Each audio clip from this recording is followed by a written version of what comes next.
Bom, agora vamos falar um pouquinho sobre o outro ponto, que é a interação entre variáveis, né?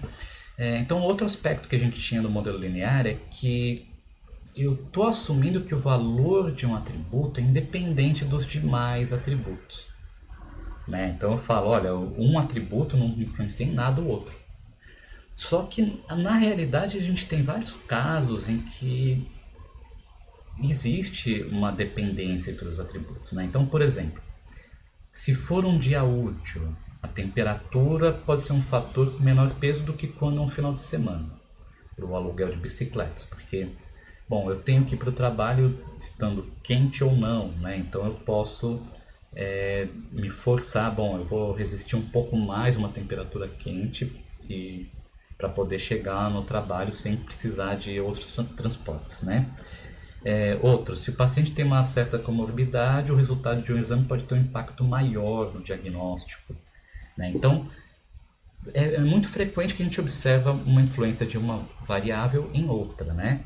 Esse tipo de situação ela tem que ser trabalhada manualmente no modelo linear. Então, a gente tem que fazer um certo estudo nas variáveis para tentar identificar essas interações. Por exemplo, eu posso fazer um estudo visual aqui.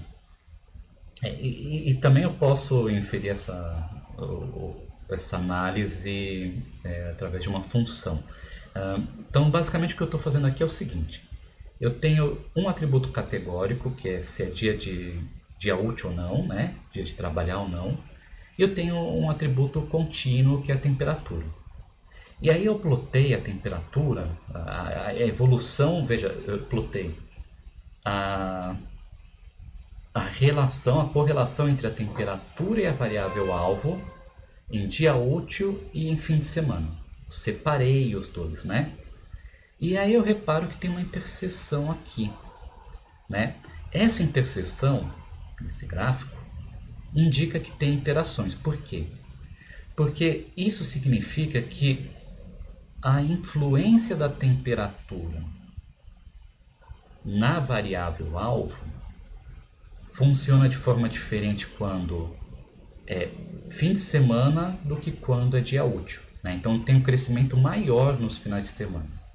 Então o aumento de temperatura aumenta mais o valor de y do que quando é dia útil, né? Então, ou seja, tem uma influência do dia da semana em relação à temperatura. Essas duas variáveis têm uma interação, né? Ou seja, então veja, se não tivesse essa interação, as retas seriam paralelas, porque o efeito da temperatura sendo independente teria que ser exatamente o mesmo, né? Então não poderia diferir. E a gente pode, claro, modelar matematicamente para calcular que tem interseção ou não entre essas duas retas, né? Então vamos lá. Como que eu modelo as interações? Basta a gente criar um novo atributo, multiplicando as variáveis que estão interagindo. Então, digamos que eu tenho essa base aqui, tem intercepto, tenho se é dia de trabalho ou não e tenho a temperatura.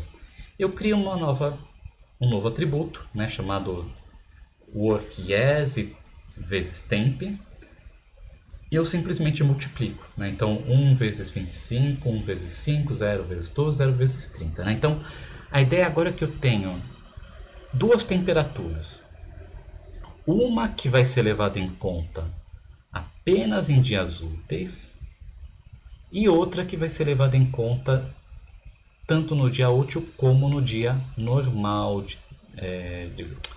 tanto dia útil como fim de semana, né? Então veja, essa aqui vai ter um coeficiente que vai falar o seguinte: olha, se for dia útil e a temperatura for tanto, eu vou acrescentar ou reduzir isso aqui na minha predição, né? Então é como se eu tivesse aqui, olha, se a temperatura for 25 graus, sei lá, vamos dizer que o beta é igual a 2. Então eu vou acrescentar 50 pessoas na minha predição de aluguel de bicicleta. Mas digamos que para essa variável aqui eu tenho um coeficiente menos 1. Então aqui eu tinha 50 pessoas e aqui eu vou falar, olha, mas como hoje é dia útil, desconta 25 pessoas dessa predição. Então veja que agora, para interpretar esse modelo, eu tenho que levar em conta essas duas variáveis em conjunto e essas duas variáveis em conjunto. Eu não posso interpretar a temperatura sem interpretar isso daqui, não posso interpretar o work yes sem interpretar isso daqui, né? Digamos que agora a gente tem duas variáveis categóricas, né? Então tenho aqui o work e tenho o tempo, que pode ser, sei lá, chuvoso, nevando, ensolarado, etc. Eu posso fazer as transformações apropriadas, que eu já falei lá atrás, né, de one-hot encoding similares. E aí eu acrescento uma variável para cada uma das categorias, né? Então agora eu tenho o work yes, weather 1, weather 2, e aí eu vou ter a multiplicação desse com esse e desse com esse, né? Então veja que eu posso fazer essas interações, só que a interpretação vai ficando mais complicadinha, né? Porque agora, quando eu quiser interpretar, vamos dizer que o weather 1 é ensolarado, que eu quero interpretar o ensolarado, a influência do ensolarado, eu tenho que verificar a influência dele sozinha com a influência dele em dia útil. Mesma coisa com o weather 2, digamos que é, sei lá, chuvoso. Eu tenho que ver a influência dele e também quando é um dia útil. Então agora a interpretação tem que levar em conta também essas interações, né?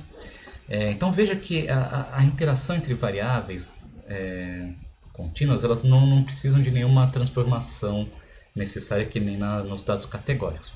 Basta a gente multiplicar os dois valores e colocar um novo atributo. Mas novamente, a gente tem que tomar um cuidado quando a gente vai interpretar, quando a gente coloca interações no nosso modelo.